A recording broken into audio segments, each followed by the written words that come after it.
Можеме да кажеме дека преговорите идат во одлична насока. Очекуваме во најбрз можен рок да постигнеме компромис и со тоа ќе бидат задоволени и двете страни, односно се обидуваме да постигнеме некој резултат што највеќе ќе ги задоволи двете засегнати страни, особено нас учениците. Што значи тоа? Тоа значи дека ќе се произведат широки дискусии во однос на матурата и во однос на екстерното тестирање. Ќе стигнеме до некој компромис во однос на тие прашања, повеќе детали не би можел да ви. До кај сте вие спремни да отстапите, да речеме во вашите барања, или отидовте со повисоки за да добиете помалку, тоа е вистина? Апсолутно. Значи, до кај сте спремни, значи, да прифатите? Спремни сме да го вратиме стариот концепт на државна матура и спремни сме да направиме суштински промени во однос на екстерното тестирање. Што значи да суштински? Тоа значи технички аспект и значи квалитетот на прашањата. Владата расположена ли е да отстапи? Таква информација немаме се уште. Што ви ветијат на денешната средба? Немаме никакво ветување. Немаме ветување, треба да оствариме повторна средба, што ќе биде најверојатно утре.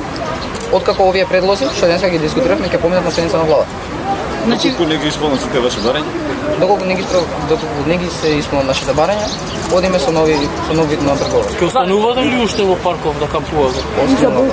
Стариот концепт на државна матура ќе биде вратен, ќе се направат суштински промени во однос на екстерното тестирање. Тоа ви беше дадено ветување од МАК? Официјално, да, неофицијално. Со кого разговаравте денеска? Со господинот Скиро Ристовски, со господинот Абдулаки Маден. А бојкотот, што станува со бојкотот? Бојкотот продолжи се дека не дојдеме до официјален компромис. Дали додовте до прашањето околу на дополнување на ставата? Додавме до тоа прашање, рековме дека заеднички ќе се договориме на кој начин ќе го дополниме испуштеното настава. Околу пролонгирање на државна матура не вадиме?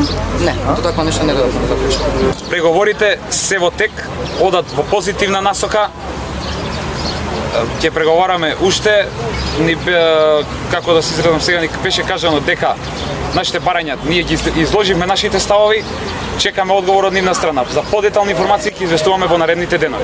Што ви кажа министерот и заменикот во врска со државната матура и екстерното, дали би Со државната матура ние ги изложивме нашите барања и нашите ставови дека сакаме да се врати стариот концепт на полагање на државна матура. Ни беше кажано дека ќе добиеме детални информации во текот на утрешниот ден или во текот на некој наредните ден. Дали зборувате за притисоците? Со оглед на тоа дека вчера имаше едно писмо од директорката на Јосиф Брз Тито упатено до сите родители, значи околу тоа се зборуваше ли? Подетално не би можел ништо да ви кажам, не се зборуваше. За тоа други прашања. Некое ветување како и да е, во која насока ветување се уште немаме, чекаме на уште еден состанок кој што треба да се одржи утре. Можно. Колку са? Можно е да се врати стариот концепт, можно е да се стави во милување. Оптимисти сме по денешниот состанок. Веруваме дека ќе наидеме на разбирање од страната на министерството. Што се смени? Според вас што се смени? Со оглед на тоа дека претходно немавте никаков договор, дури не сака ни да ве приват. Што се смени?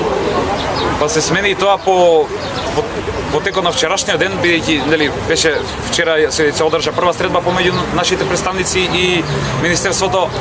Ги изложивме нашите барања, ги изложивме нашите ставови. Вчера ни беше дадено уверување дека и денеска ќе не викнат да средба во сторијата, не викна. Излеговме со уште еднаш со ставовите, они излегоа со нивните ставови и чекаме на поволен исход. Води работата во позитивен тек. Од вчера е сменет пристапот? Да, од вчера до денес. Кој преговара да има на влада? Молам? Да. Однос на господин Скиро Ристовски, однос на господин Абдулаки Маден. Нивниот пристап е многу сменет во однос на денешниот состав. Да, порасположени, поотворени за компромис.